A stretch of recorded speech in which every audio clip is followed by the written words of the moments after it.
Hello, Twitch. Welcome to the top 8 of the last Lawnlander qualifier here at Game Castle for 2023.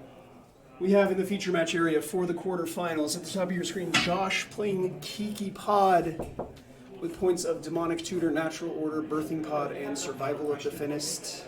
I have a question. What? Are we declaring points to our opponents No. for the top 8 or not? No, it's concealed. Sorry about that. And at the bottom of your screen is Mitch playing Steel Stompy, points Mox Pearl, Mox Sapphire, Umazawa Jite, Tolarian Academy. This is the 1 versus 8 match. Mitch was the first seed coming in. Josh got in with a record of 3-1-1. Also in the top 8, we have, of course, Mitch in first, like I said. Second, Jeremiah playing Jund Cauldron. Third place, Luke Sheely playing Seeker Walk. Fourth place is Alex playing Red White Hammer. Fifth place is Cody playing Gruel Monsters. Sixth place is Joe playing Paradox Academy. Seventh place is Ryan playing Naya Monsters. And eighth place, top of your screen, Josh playing Kiki Pod. Josh, of course, one of the founding members of our Canadian Highlander group here, along with myself, Stefan Mahoney, Jeremiah, who is also in the top 8, and Eric, who was here today. First time all 5 of us have been at one of these tournaments at the same time. Somebody is always, unfortunately, missing. These players have already done a lot here. I see an Emery Lurker of the Lock alongside a Mox Diamond on Mitch's side of the battlefield. Josh just has an Elves of Deep Shadow and a Tropical Island. Looks like we are on Mitch's turn. Mitch activating Emery or attacking? So coming in today, we were expecting a lot of Gruel Monsters, and that turned out to be accurate. Counting the Naya variant, there were 5 total copies of Gruel Monsters here today, by far the most represented archetype. Coming in second, out of nowhere, Paradox Academy, 3 copies here. And we do have one of them in the top 8. Joe, I played him in the first round. Today I played Jeskai Breach, list I found on Twitter from Unhinged Basic. If you haven't followed him, go ahead, head over to Twitter, follow at Unhinged Basic. The list is very, very sweet. I don't know that I even need to actually change anything. Was just not prepared for the Paradox Academy. Looks like a Knight of Autumn from Josh here is going to take care of this Mox Diamond.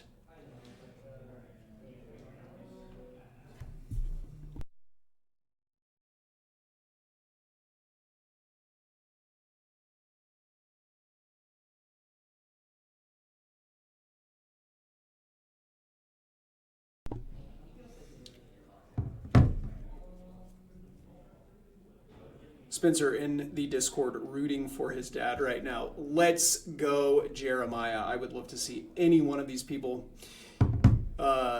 clean up here today. You know, shockingly, Travis Wilcoxon, 4-time Lawnlander winner, was not in the top 8 today. Shocking. Absolutely.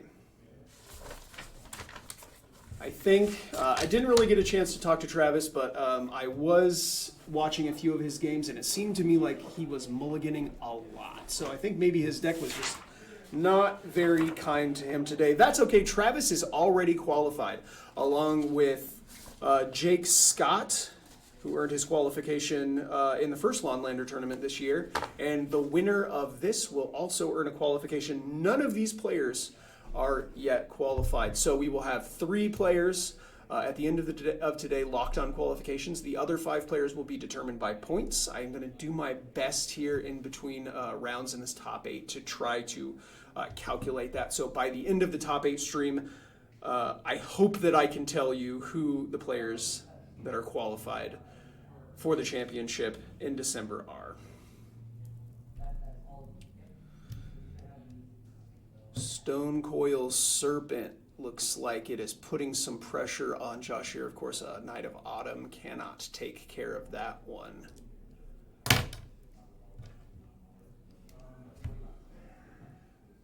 Kiki Pod, a combo deck that can kind of just win with like a single creature tutor. and a way to like untap or copy it. Looks like 1 mana here. It's going to be a Noble Hierarch. Here's another mana. 2 mana. It is a Demonic Tutor.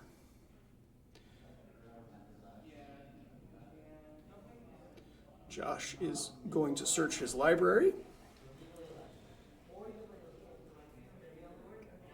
I think, I could be mistaken, but I think that's a Swords to Plowshares. He kind of pulled to the top there, maybe just looking for a way to take care of this Stonecoil Serpent. It does look like Mitch is choked on mana now that Josh was able to take care of that Mox Diamond. So, of course, Emery would be able to cast that Mox Diamond from the graveyard, but in order for it to stick around, Mitch will need a land discard to it. As Josh finishes Demonic Tutoring, we head back over to Mitch. No second land. We're attacking with Stonecoil Serpent. Just a 2/2. Josh down to 11.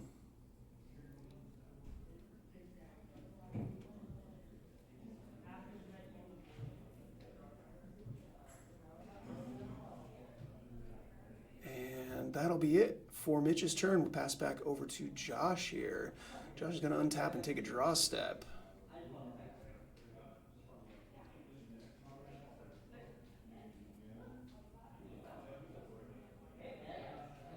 Knight of Autumn in the red zone. Mitch is going to take 3. Of course, from the Exalted trigger here.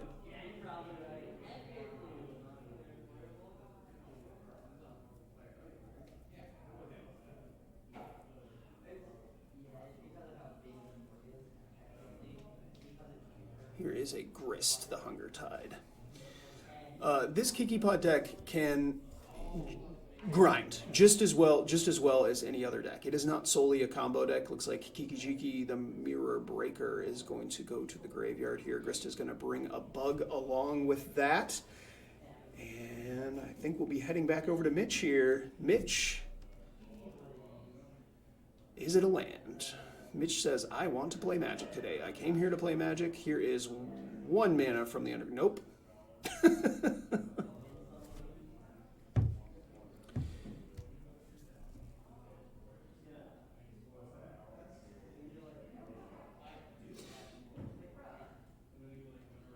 Hey, Eric. Yes, Chris. Travis not in the top 8 today. Had some unfortunate mulligans. Turns out his deck was not very kind to him today. Hi, Stefan. Mitch is getting in the red zone here. Stonecoil Serpent and Emery are both attacking.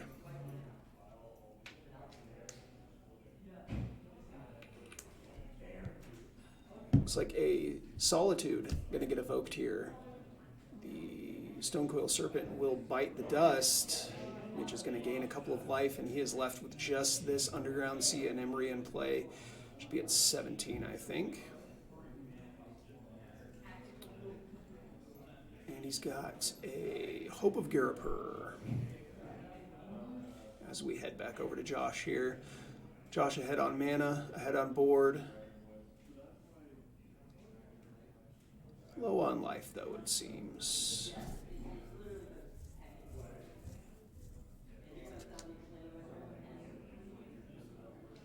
Like I said, I am going to do my best here in between games of this top 8 to try to calculate the points earned today.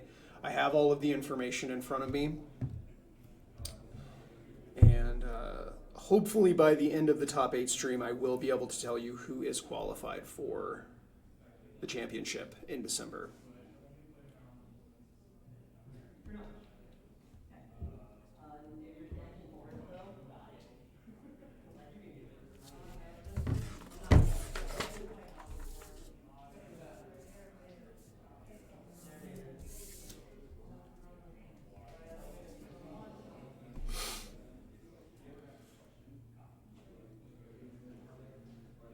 Looks like Grist is going to sacrifice the bug to take care of Mitch's Emery, and a Wasteland will take care of his singular land, and that'll be it for Game 1. I'll be right back with Game 2.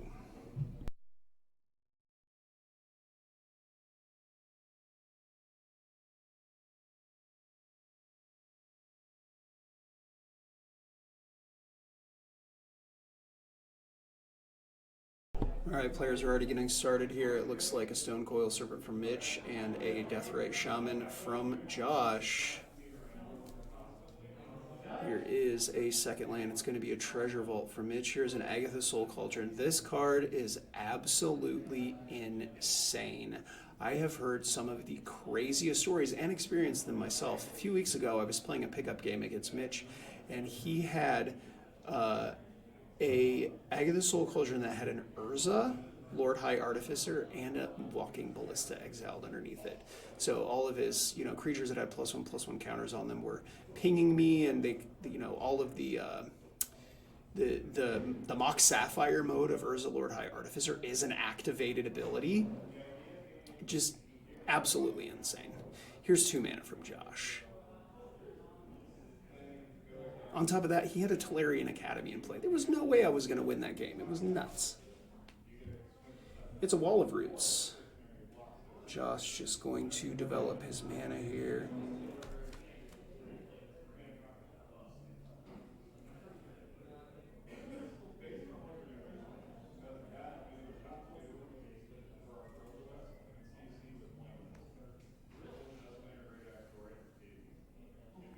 I mean, the card, if it just exiled the creature and put a +1/+1 counter on, or if it just exiled a card from a graveyard and put a +1/+1 counter on something, it would already be very, very good.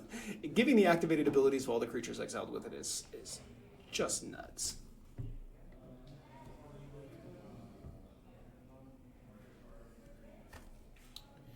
Arid Mesa going to get cracked. That's going to find a Tundra.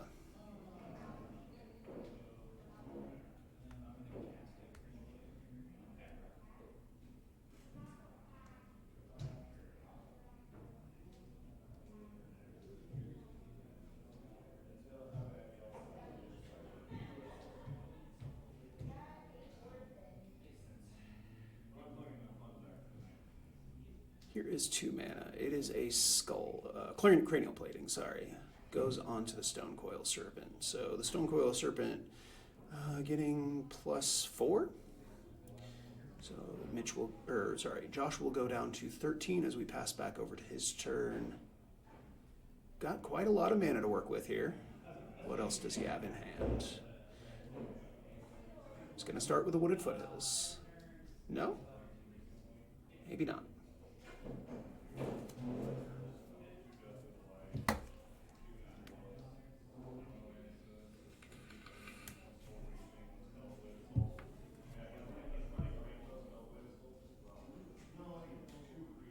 Counting up the mana. Wooded Foothills. It's going to get cracked. Josh will go down to 12.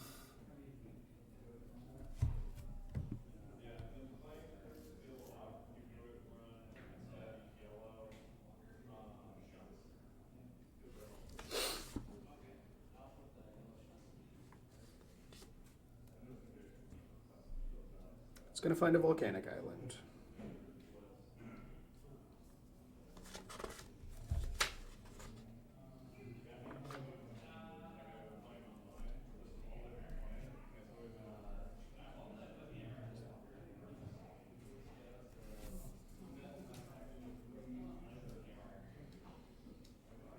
Deathrite Shaman's going to exile a land, and it looks like we're going Green Sun's anything for 4. Green Sun's anything for 4.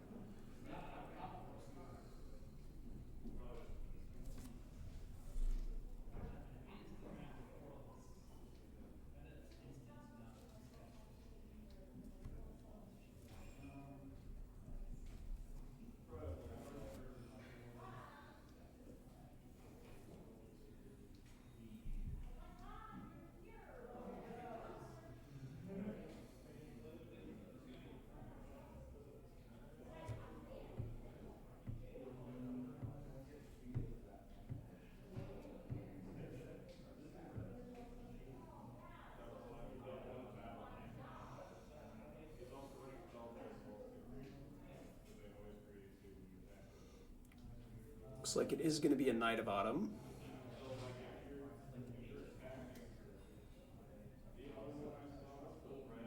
Knight of Autumn is going to come down and destroy the cranial plating. Josh just looking to slow down Mitch just a little bit. So we head back over to Mitch's turn. He'll take a draw step.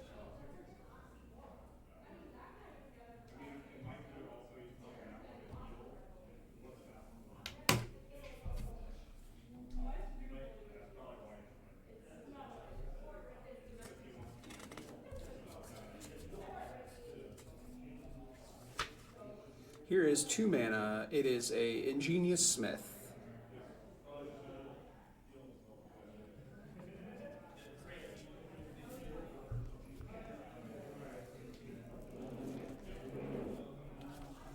Once again, if you weren't here at the beginning of the top 8 stream, the top 8 is as follows. Mitch at the bottom of your screen in first place playing Steel Stompy. Jeremiah in second place playing Jund Cauldron. Luke in third place playing Seeker Walk. Alex in fourth place playing Red White Hammer. Cody in fifth place playing Groll Monsters. Joe in sixth place playing Paradox Academy. Ryan in seventh place playing Naya Monsters. And Josh at the top of your screen in eighth place playing Kiki Pod. Most represented archetype today, if you count the Naya variant, was Groll Monsters. We had 5 total copies. Second most represented archetype was Paradox Academy. I don't think anybody was expecting that. Here is that's a new Doctor Who card, some sort of Cyberman. I'm going to be honest, chat, I have no idea what that card that Mitch just played is. Is it the one that makes all of your artifact creatures bigger? Please, somebody in the chat, tell me what that Doctor Who card that Mitch just played was. Stonecoil Serpent, it is going to get in the red zone. Head back over to Josh.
So it looks like this Agartha Soul Cauldron is really battling against its Deathrite Shaman here. It's doing a pretty good job of it too. It's going to fizzle the mana ability. So Josh has 5 mana here. He'll take 1 from the Mana Confluence. Josh won game 1. He's going to cast a Bring to Light. I would imagine this is 5 colors of mana. Pulled a Fury to the front. We'll see what it is. Again, chat, if anybody knows who that Doctor Who card at the bottom there, next to the Ingenious Smith that Mitch has, if you know what that Doctor Who card is, please let me know. I have no idea what that card is. It's going to be a Fury.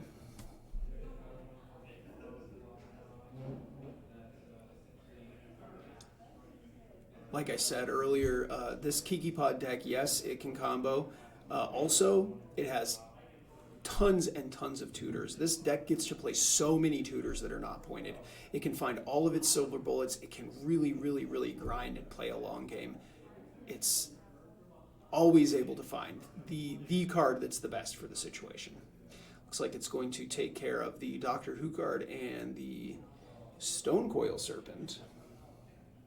I believe that is it's like a Lord. It's like a Cyberman Lord.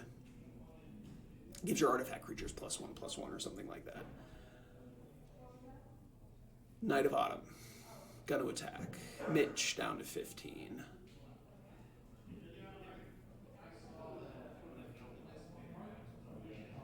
Head back over to Mitch. Mitch is gonna untap.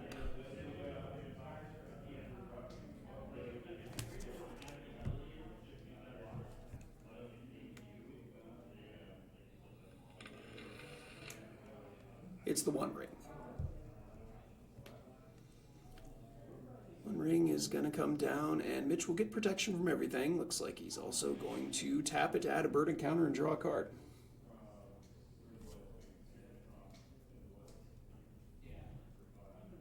And we'll head back over to Josh. Josh is going to untap.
Is this Kiki pod deck going to, can it, I don't know if it can win with under a ring.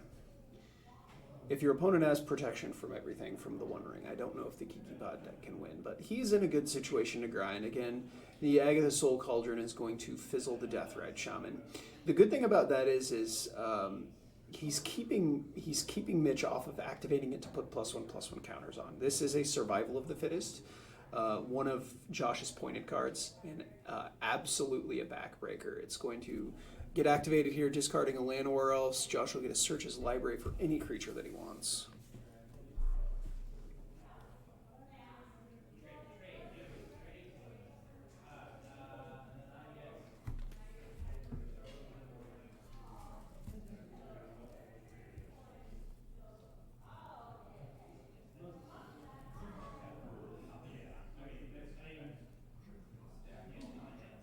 Looks like it is going to pick up a Phantasmal Image, which will copy the Fury, and that's going to take care of the Ingenious Smith. And now Mitch is left with no threats. Does have a One Ring, though.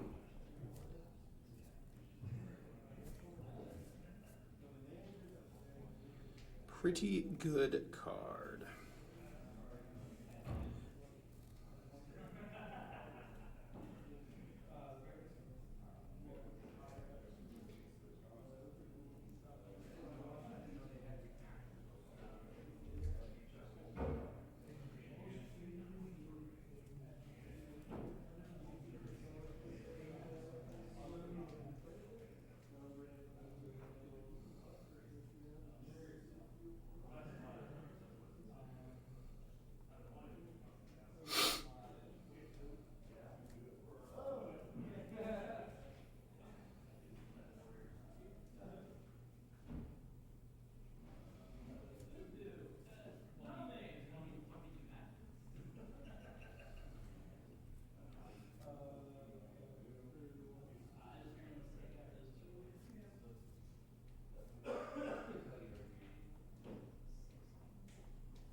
Can't quite tell what the contents of Mitch's hand are. Here is 1 mana. And it's going to be an Enlightened Tutor.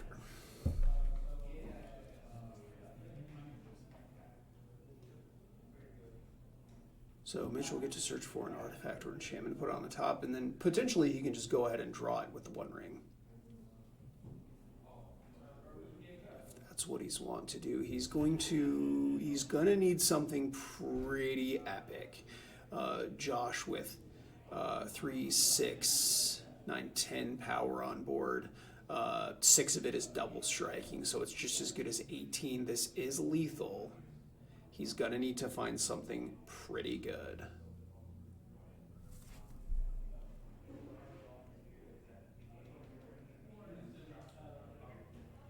Looks like it's going to be a walking ballista. So because of Phantasmal Image has the illusion clause, he will be able to destroy the Phantasmal Image simply by targeting it with the walking ballista's ability.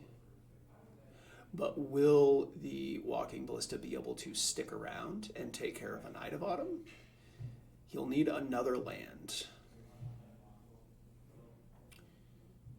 Not sure what the contents of his hand are.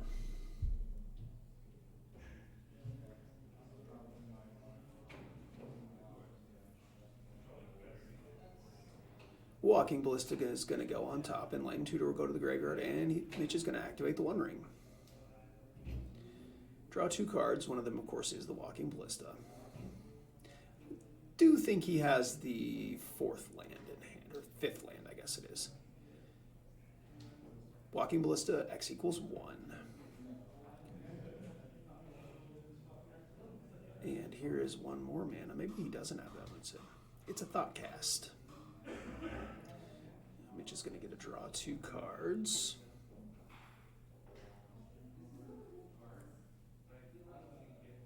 Yes, he does have more lands in hand. Oh, he can put counters on it with the Agatha's Soul Cauldron. That's how this works. That is a messed up Magic card, let me tell you. It is a Rishadan Port.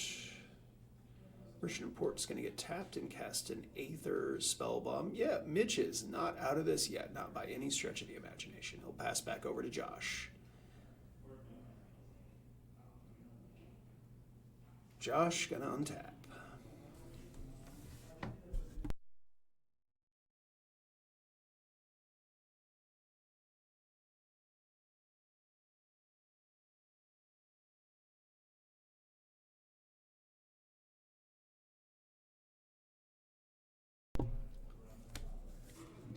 Potentially just going straight for combat here.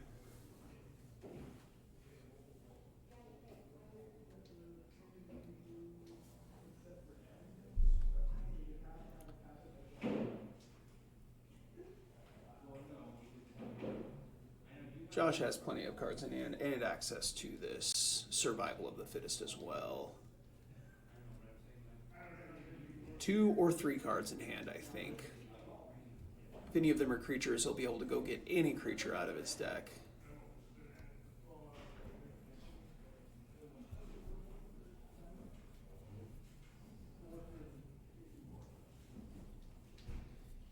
Even something like a Pestermite or Deceiver Exarch here kind of sounds appealing because you could play it now, tap down the Walking Ballista just so that blocking is out of the question. It's still going to be able to kill the Phantasmal Image and the Knight of Autumn if he wants to give up the Ballista.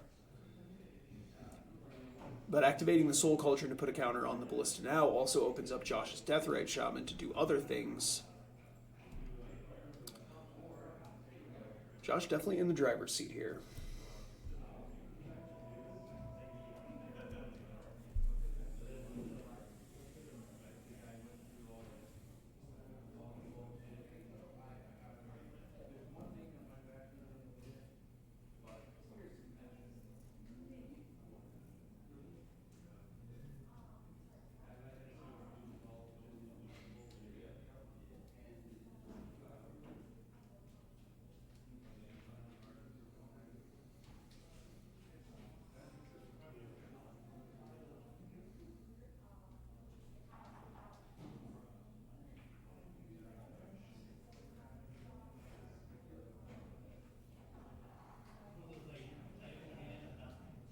Beautiful thing about these top 8 rounds is that they are not timed, so these players can take as much time as they need and make sure that they're making the correct decision. Unfortunately for me, it gives me a lot of downtime.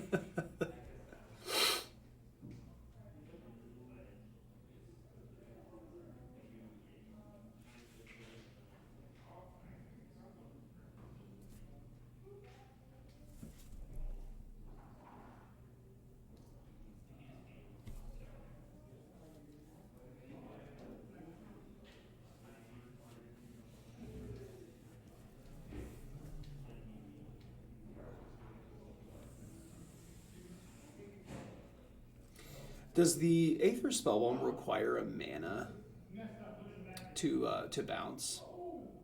I know you have to pay a blue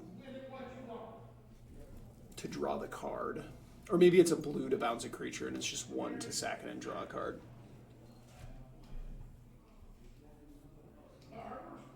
I don't believe you can just sack it to draw. Alright, looks like we are going to go to combat. These creatures are going to get in the red zone. Mitch says before blocks, going to activate this Agatha's Soul Cauldron. Oh, and if he targets a creature, the Deathrite Shaman gets to screw up the Agatha's Soul Cauldron. Very heads up here. Mitch is in trouble, I think.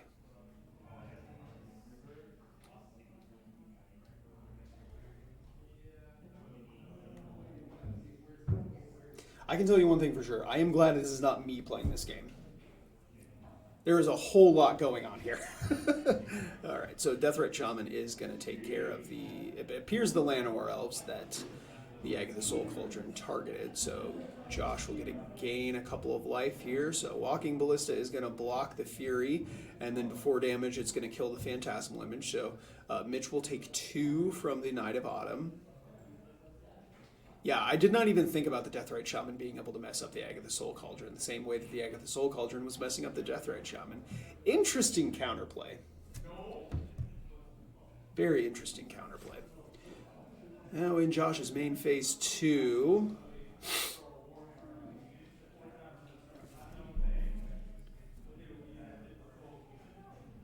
And Wall of Roots just gets to make so much mana over the course of a game. It's unreal.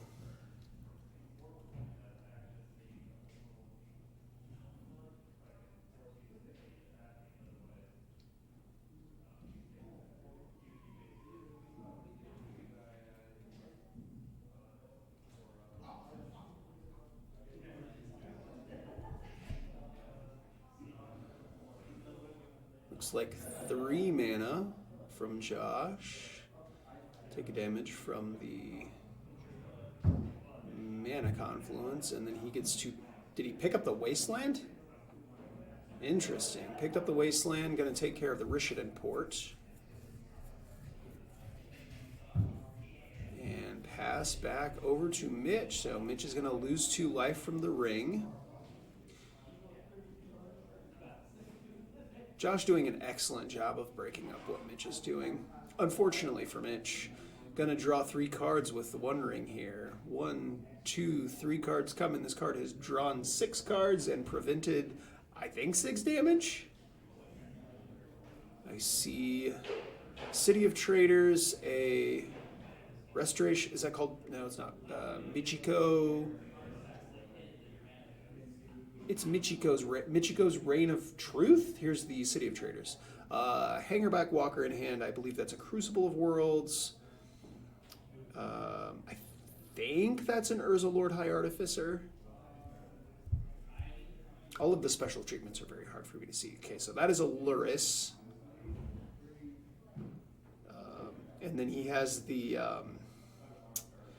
level up artifact. I can't remember what that one's called. It's basically a 2 mana 3/3 with Defender, and then you can pay a blue and make it lose Defender and gain unblockable. Card's nuts when you put like a Cranial Plating or a Shadow Spear or anything on it. So, I mean, it's nuts on its own. It doesn't even need the equipment. So this Luris comes down. He'd be able to play like the Ingenious Smith or I guess the Walking Ballista. Walking Ballista can do double duty here because it can block something, and then it can, you know, like it can fog the Fury, and then it can kill either the Knight of Autumn or the Eternal Witness. It is a Luris.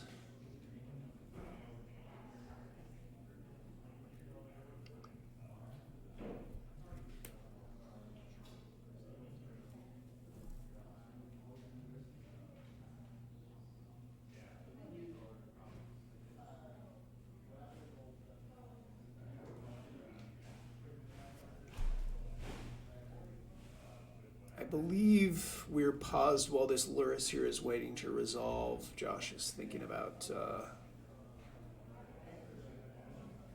he's going to make green mana with the Wall of Roots. And discard a Zealous Conscripts. Is he going to go get an Endurance? Okay, so he gets Endurance out of the deck.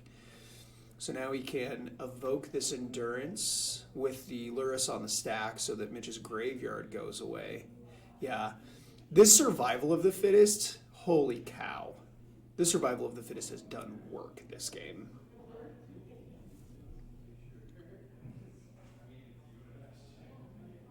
Holy cow.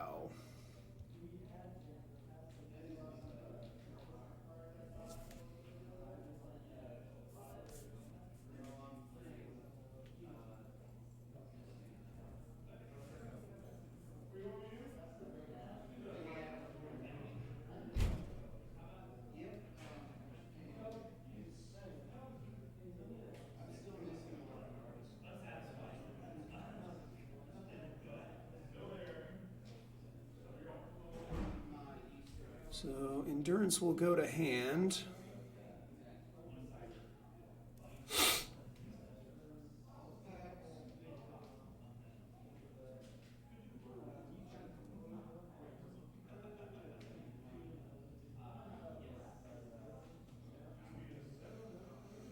Well, what did he exile to evoke the Endurance?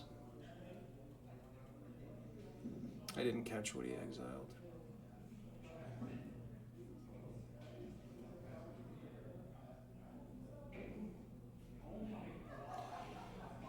Alright, so Lurrus is just a life-linking blocker.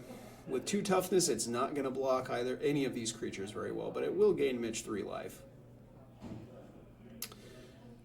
Interestingly, Mitch could play the Michiko's Reign of Truth. No, I think the the +X wears off at the end of the turn.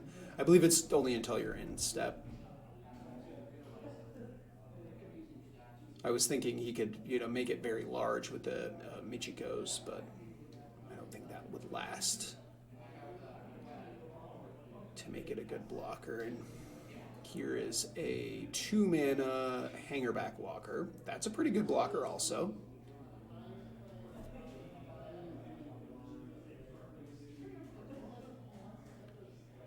And it looks like maybe Agatha Soul Cauldron is going to get activated now while the Deathrite Shaman is tapped down. It's going to get rid of the Wall of Roots. So now all of Mitch's lands can put -0/-1 counters on them to make mana. This is game 2, yes. Josh Kiki Pod got game 1.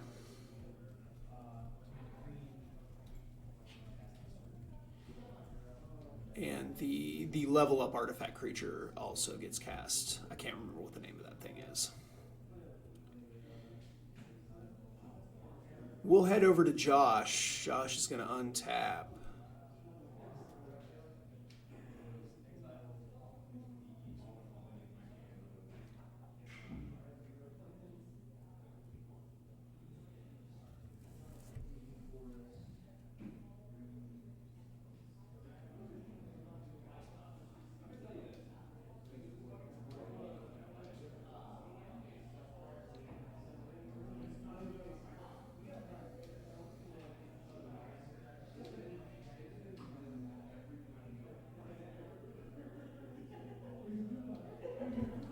Fury's going to get in the red zone here.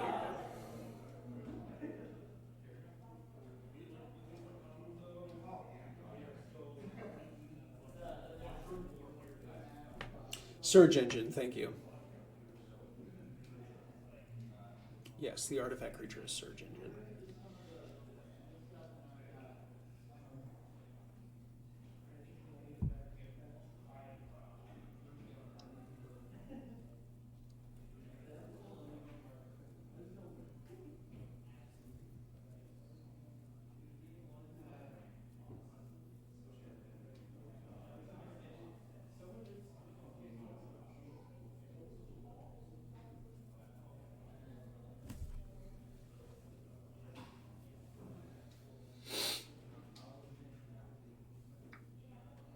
Mitch is going to take his time here deciding how to block.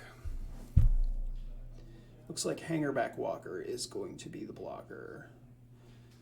So that's going to go away, and when it does, it will bring a 1/1 flyer. Looks like Josh is going to play and immediately cash in a Horizon Canopy to draw a card.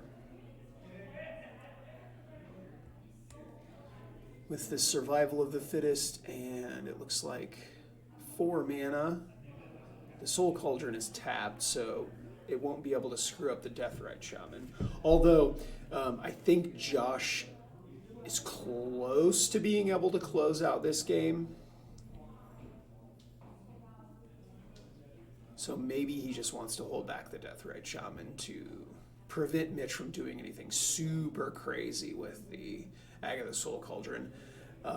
Having the Hangerback Walker underneath that Soul Cauldron seems pretty nuts. Just being able to have all your creatures have 1 tap, put a +1/+1 counter on it.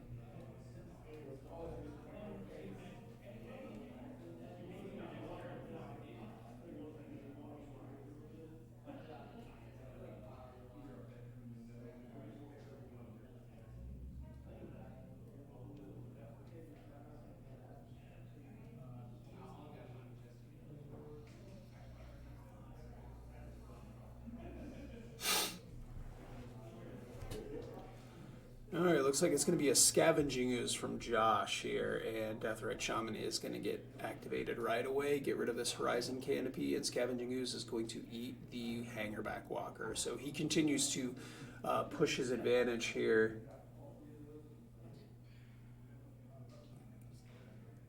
Mitch is going to lose 3 from this 1 ring.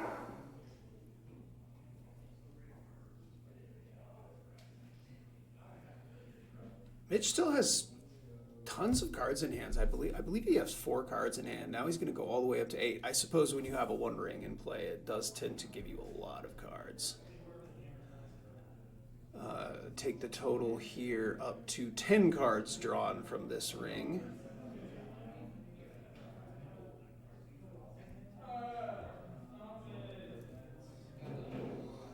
Josh is tapped out.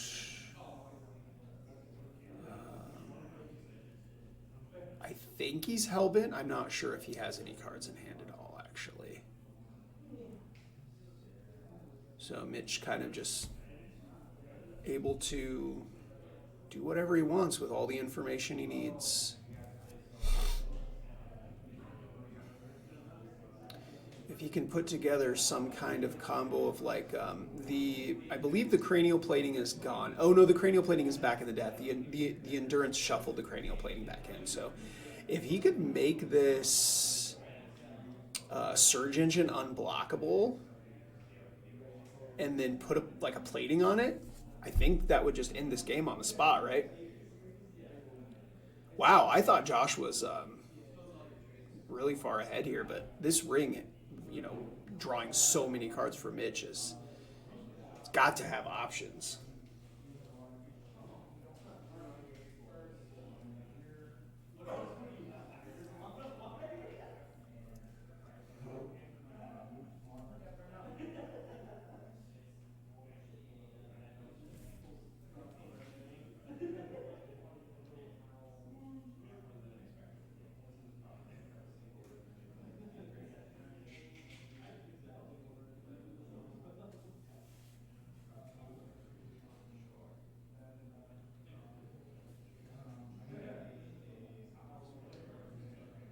All right, Mitch is going to activate the Surge Engine, so that'll lose Defender and gain Unblockable. Here is, looks like 3 mana.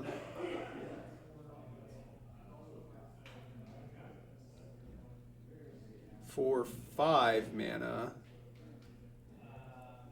I believe that is Michiko's Reign of Truth, so that should be big enough to make the Surge Engine large enough to kill Josh, and we're going to get a Game 3. I'm going to run out real quick and check on the other quarterfinals matches, and we'll be right back with Game 3 of this.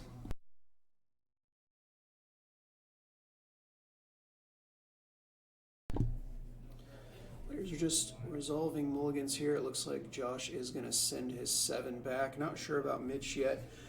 If you weren't here when the top 8 streams started, let me give you a little rundown.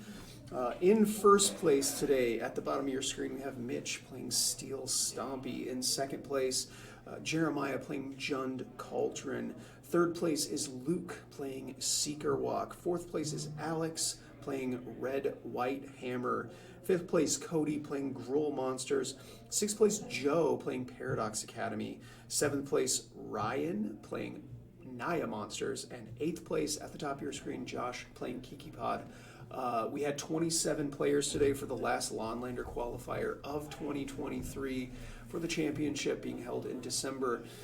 The winner of this tournament does earn a qualification. Will join both Travis Wilcoxon and Jake Scott in that tournament along with the top 5 points earners. By the end of this stream, I will tell you who the 8 players that are qualified for that tournament will be. Both players drawing up their 6-card hands now. Most represented archetype today, unsurprisingly, Gruul Monsters with 5 copies if you count the Naya Monsters variant. Looks like Josh is going to take a mulligan. Not what you want to see going into Game 3 of your quarterfinal match. Second most represented archetype, to everyone's surprise, I think, Paradox Academy. We had 3 copies of that deck here today. One player drove all the way from Kansas City to play Paradox Academy today. Finished okay, I think. Of course, Joe here, a local player in the top 8 with Paradox Academy. Looks like, well, I mean, I guess if Josh is going to 5 in the quarterfinals, at least he's on the play, and at least his opponent is also going to 5.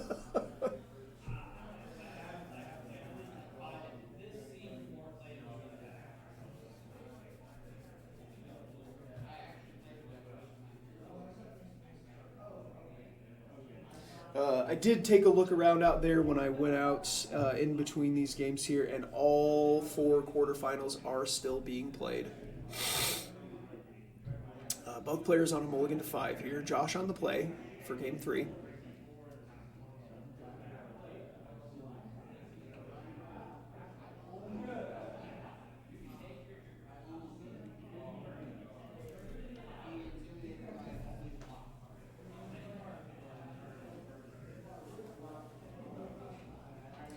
Josh, gonna go to 4. Mitch, also going to 4. Oh no!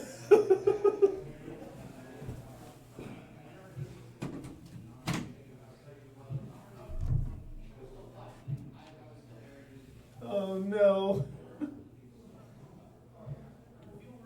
Once again, I repeat, if you're gonna mulligan to 4 in the quarterfinals of your top 8, I guess at least your opponent is also going to 4.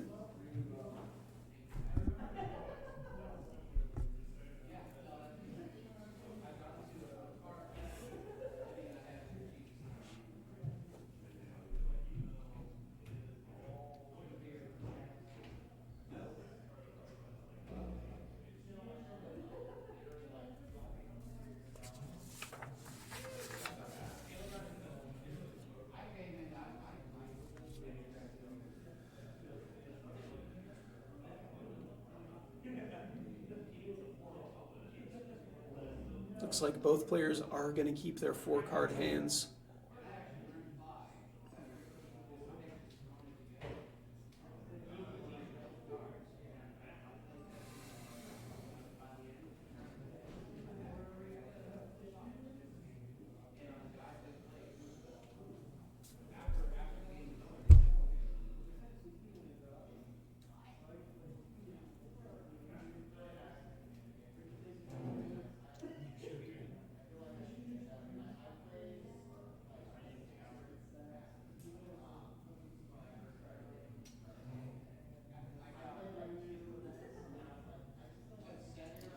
Alrighty, both players have kept 4 cards and put 3 cards on the bottom. I have a feeling we are about to see a wild game of Magic. Here is a volcanic island. Wild and fast? Or wild and long.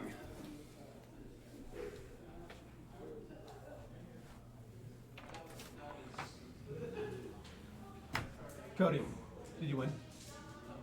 You got it? I got it, yeah. Okay, cool. Cody Patrick defeats Alex. So Cody on Gruel Monsters will advance to the quarterfinals. Of course, at the last Lawnlander qualifier, Cody was able to make it all the way to the final. So it looks like Mitch is going to take this one down as well. So Mitch will also advance to the semifinals. Unfortunately for Josh and Alex, their day here is done. Well played to both of them, and we will be back with the semifinals in just a little bit.